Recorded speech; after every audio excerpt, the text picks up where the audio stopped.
Assalamualaikum warahmatullahi wabarakatuh. Perkenalkan nama saya Lela Nirmawati. Saya dari jurusan Bimbingan Konseling Pendidikan Islam STAI Ma'arif Jambi. Video ini menjelaskan mengenai asas-asas bimbingan dan konseling. Yuk simak videonya.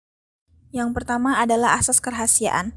Asas kerahasiaan merupakan asas yang menuntut dirahasiakannya segenap data dan keterangan konseling yang menjadi sasaran layanan.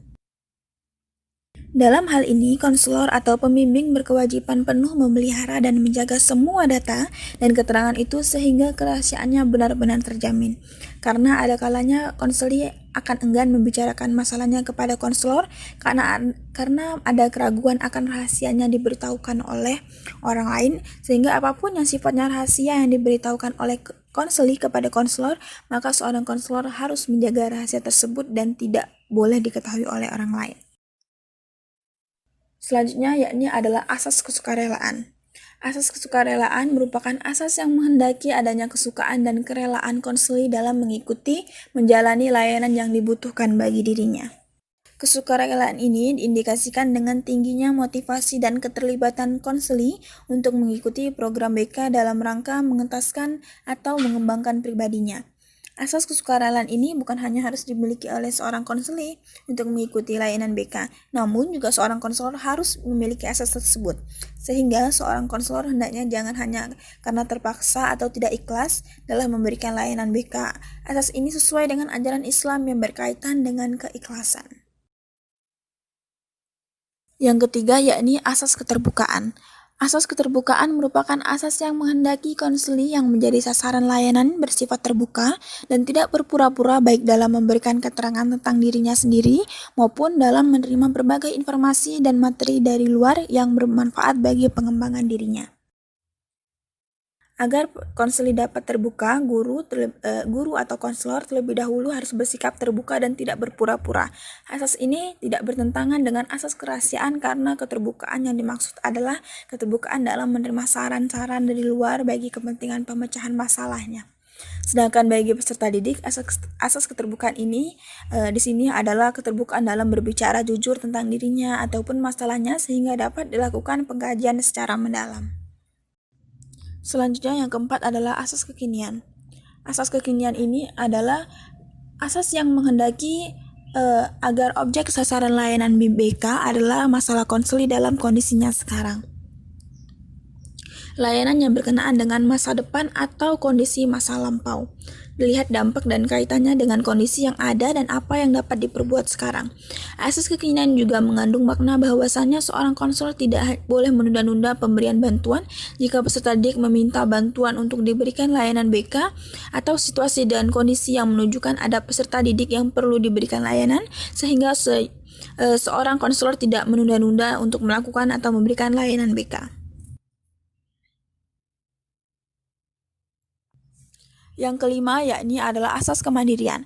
Asas kemandirian merupakan asas yang menunjuk pada tujuan umum BK yaitu konseli sebagai sasaran layanan BK diharapkan menjadi individu yang mandiri dengan ciri mengenal dan menerima diri sendiri dan lingkungannya, mampu mengambil keputusan, mengarahkan serta mewujudkan diri sendiri.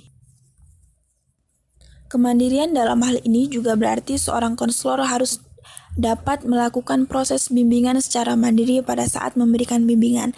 Hal tersebut bisa dilakukan jika seorang konselor merupakan tenaga ahli dalam bidang layanan BK, meskipun penyelesaian masalah konseli mungkin berkaitan bahkan membutuhkan bantuan orang lain atau pihak yang dianggap memiliki kompetensi dalam menyelesaikan permasalahannya tersebut. Misalnya seorang konseli tersebut mempunyai cacat fisik. Dia sangat tidak percaya diri dalam mengenai fisiknya tersebut pada lingkungannya.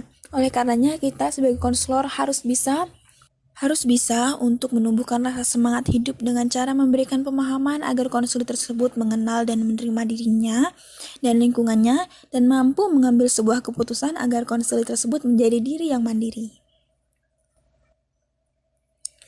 Yang keenam, asas kegiatan merupakan asas yang menghendaki agar konseli yang menjadi sasaran layanan berpartisipasi secara aktif di dalam penyelenggaraan layanan BK. Dalam hal ini, konselor mendorong peserta didik untuk aktif dalam setiap layanan atau kegiatan BK yang diperuntukkan baginya. Konselor memberikan pembimbingan harus dapat membangkitkan semangat peserta didik sehingga mampu melaksanakan kegiatan yang diperlukan dalam penyelesaian masalah yang menjadi pokok pembicaraan dalam BK. Selain itu, dalam asas kegiatan, seorang konselor juga harus berpartisipasi aktif dalam pemberian layanan BK kepada peserta didik karena ada sekolah yang memiliki layanan BK namun pembimbingnya atau konselornya tidak terlihat secara aktif dalam kegiatan tersebut. Yang ketujuh, asas kedinamisan merupakan asas bimbingan konseling yang menghendaki agar isi layanan terhadap sasaran layanan yang sama hendaknya selalu bergerak maju, tidak monoton dan terus berkembang secara berkelanjutan, sesuai dengan kebutuhan dan tahap perkembangan dari waktu ke waktu. Berkaitan dengan peserta didik, maka dalam asas kedinamisan ini diharapkan terjadinya perubahan pada diri peserta didik atau konseli ke arah yang lebih baik dari yang sebelumnya. Perubahan yang terjadi bukan mengulang-ulang perilaku yang lama, melainkan perubahan yang selalu menuju suatu kebaruan atau perilaku yang lebih dinamis dan lebih baik ke arah perkembangan peserta didik. Kedelapan, asas keterpaduan merupakan asas bimbingan dan konseling yang menghendaki agar berbagai layanan dan kegiatan BK, baik yang dilakukan oleh konselor maupun oleh pihak lain, saling menunjang harmonis dan terpadu. Berkaitan dengan konseli, maka dalam aspek keterpaduan memadukan berbagai aspek yang terdapat dalam diri peserta didik atau konseli yang meliputi aspek kognitif, aspek psikomotorik, dan juga aspek afektif. Keterpaduan ketiga aspek tersebut akan membawa peserta didik menuju kepribadian yang mantap dan bukan hanya pintar, namun juga memiliki keterampilan dan yang lebih penting adalah memiliki sikap yang baik. Yang kesembilan adalah asas kenormatifan, merupakan usaha BK yang tidak boleh bertentangan dengan norma yang berlaku, baik ditinjau dari norma agama, adat, hukum, ilmu pengetahuan, maupun kehidupan sehari-hari. Selain itu, untuk peserta didik yang ingin mendapatkan atau diberikan layanan BK agar dapat mematuhi segala aturan yang ditetapkan oleh sekolah, keluarga, maupun masyarakat pada umumnya. 10 adalah asas keahlian, merupakan asas yang menghendaki agar layanan BK yang diselenggarakan atas dasar kaidah-kaidah profesional. Sehingga layanan BK merupakan pekerjaan profesional yang menuntut keahlian dari setiap guru yang akan memberikan layanan BK yang memiliki kemampuan dalam aspek pengetahuan, keterampilan, dan kepribadian yang mantap. Hal-hal yang menurut pertimbangan guru pembimbing berada di luar kewenangan dan kemampuan guru pembimbing dapat dilakukan dengan kegiatan pendukung alih tangan kasus. Selanjutnya ada yang 11, alih tangan kasus. Alih tangan kasus merupakan asas yang menghendaki agar pihak-pihak yang tidak mampu menyelenggarakan layanan BK secara tepat dan tuntas atas suatu permasalahan konseli mengalih tangankan permasalahan itu kepada pihak yang lebih ahli. Hal tersebut dilakukan jika seorang konselor tidak menggerahkan segenap tenaga dan kemampuannya untuk memecahkan masalah yang dialami oleh seorang peserta didik namun belum berhasil.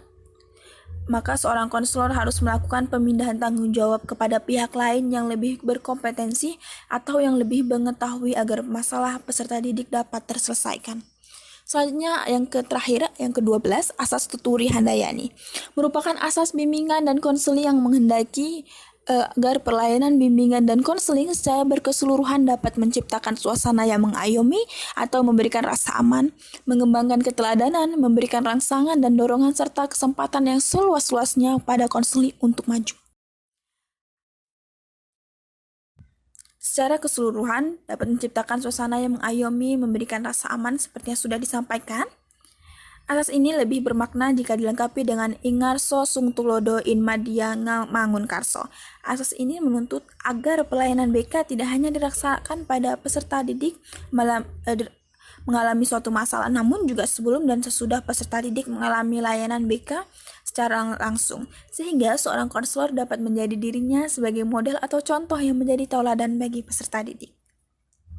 Itulah sedikit penjelasan mengenai 12 asas BK. Semoga dapat dipahami, semoga dapat mengambil manfaat dari penyampaian tersebut. Assalamualaikum warahmatullahi wabarakatuh.